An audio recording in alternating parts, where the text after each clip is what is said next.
Gipangsunog o gipangdugmok sa mga otoridad ang nakumpiskar nila nga mga kontrabando diha sa provincial jail. Lakip sa giapil og dispatsar ang mga sigarilyo o ubay-ubay nga mga cellphone. Kini ang gitutukan ni Nico Sereno.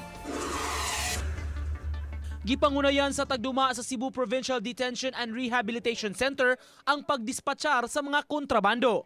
Nasakmit kini sa managlahi nga Greyhound operation sa Prisohan. Ang mga sigarilyo ug mga tabako gisulod sa dakong baril dayon gidauban. 15 ka kilos sa dahon sa tabako, 476 ka mga kaha sa sigarilyo ug gatusan sab ka mga lighters ang nasakmit.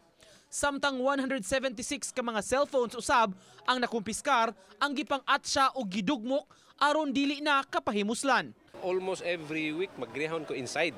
But sa major is selective siya nga greyhounds. So those who are katong nga major katong sa PNP.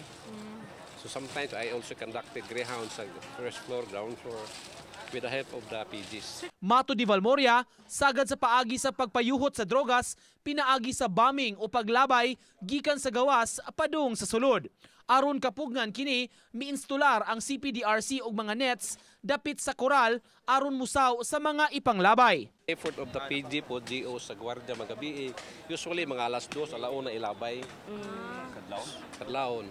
Sa milabayng mga Greyhound operations, gikalipay ni Valmoria nga wala na'y nasakmit nga mga drogas ug drug paraphernalia. Nico Sereno, Balitang Bisdak.